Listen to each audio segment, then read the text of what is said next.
نحمدہ ونصلی علی رسولہ الکریم اما بعد فاعوذ باللہ من الشیطان الرجیم بسم اللہ الرحمن الرحیم رب اشرح لی صدری ویسر لی امری واحلل عقدۃ من لسانی یفقہوا قولی رب یسر ولا تعسر وتمم بالخیر اللہم فقہنا فی الدین۔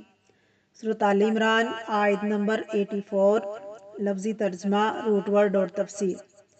کل کہہ دیجئے آمنا، ہم ایمان لائے، باللہ اللہ پر، وما انزلا اور جو نازل کیا گیا، علینا ہم پر، وما انزلا اور جو نازل کیا گیا، علی ابراہیم ابراہیم علیہ السلام پر، و اسماعیل اور اسماعیل، و اسحاق اور اسحاق، و یعقوب اور یعقوب، والاسباطی اور اولاد یعقوب، یعنی بیٹی کی اولاد، نواسے نواسیاں، یعنی قبائل بنی اسرائیل کی طرف اشارہ ہے۔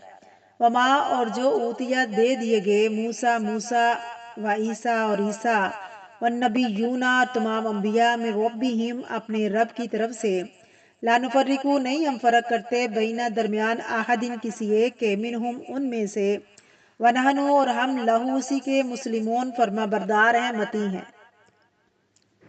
بسم اللہ الرحمن الرحیم۔ تفسیر۔ کل کہہ دیجئے آمنا، ہم ایمان لائے، باللہ اللہ پر، وما اور جو نازل کیا گیا ہم پر، یعنی اسلام لانے کے لیے کیا ضروری ہے؟ مسلمان کیسے بنتے ہیں؟ کیا کہہ کر؟ ہم اللہ پر ایمان لائے، علینا اور جو ہم پر نازل ہوا۔ کیا نازل ہوا؟ قرآن پاک اور سنت۔ وما انزل علی ابراہیم و اسماعیل، اور جو نازل کیا گیا ابراہیم پر۔ یاد رکھیے، یہ نہیں کہا گیا کہ جو ہم پر نازل کیا گیا، کسی اور نبی کے آنے کی کوئی بات، کوئی دلیل نہیں۔ قرآن پاک میں صرف پہلے بات کی گئی، پچھلے سارے انبیاء نے اپنے سے بعد میں آنے والے نبی کی بات کی، اور وہ آ چکے ہیں۔ وما انزل علی ابراہیم، اور جو نازل کیا گیا ابراہیم پر۔ کیا نازل کیا گیا؟ صحیفے ابراہیم۔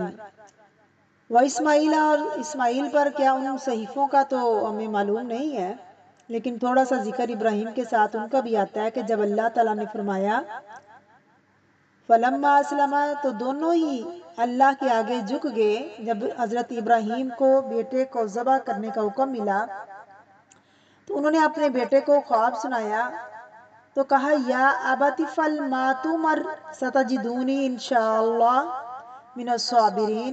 قرآن پاک میں جہاں صابر پیغمبروں کا ذکر آیا، وہاں ان کا بھی ذکر آتا ہے، کل الصابرین، یہ سب صابرین میں سے ہے۔ تو اب اسماعیل پر جو وحی اللہ نے اتاری، ہم اس کو بھی مانتے ہیں۔ وہ اسحاق اور اسحاق، ان کی کتاب بھی ہمیں معلوم نہیں، لیکن اللہ نے ان پہ جو بھی اتارا ہم اسے بھی سچ مانتے ہیں۔ اور یعقوب اور یعقوب، والاسباط اور اولاد یعقوب، مراد قبائل بنی اسرائیل ہے۔ مختلف پیغمبر آئے، ان پر جو کچھ بھی اللہ نے اتارا ہم ان کو بھی مانتے ہیں، بچوں کو، یعنی سب کو۔ اس لیے حضرت حسن حسین کو سبقت رسول کہا جاتا ہے، یعنی بیٹی کے بچوں کو۔ اس طرح حسن حسین کو اسباط کہا گیا تھا۔ وما اوتیا موسیٰ و عیسیٰ، اور جو دیے گئے موسیٰ اور عیسیٰ، اسباط کے لیے انزلہ کا لفظ آیا ہے، اور موسیٰ عیسیٰ کے لیے اوتیا کا لفظ آیا ہے، کیونکہ موسیٰ عیسیٰ کتابیں نہیں دیے گئے تھے، ساتھ ساتھ بہت سے معجزات بھی دیے گئے تھے۔ ہمارے لیے کیا لازم ہے کہ ہم معجزات پر بھی ایمان لائیں، والنبیون اور تمام انبیاء، جو کچھ بھی دیے گئے، من ربہم اپنے رب کی طرف سے، اور نبیوں سے مراد یہاں رسول اللہ صلی اللہ علیہ وسلم ہے۔ جتنے بھی انبیاء کا ذکر آیا وہ دراصل رسول ہے، یعنی قرآن پاک میں جس کسی کا بھی ذکر آیا وہ دراصل رسول ہی ہے۔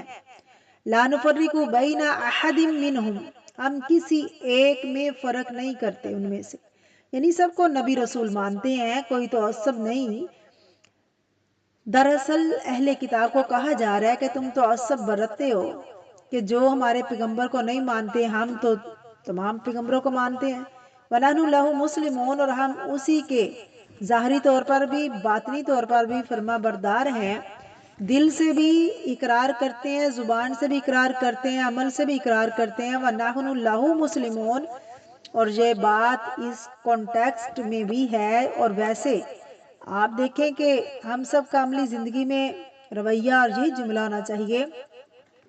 پیچھے بھی بات گزر چکی ہے کہ اگر شوہر کی بات اور اللہ کا حکم بھی آ جائے تو شوہر کی بات نہیں مانی جائے گی، کیونکہ والدین اور شوہر کی اطاعت کی بہت بات آتی ہے نا دین میں کہ شوہر کی اطاعت کرو.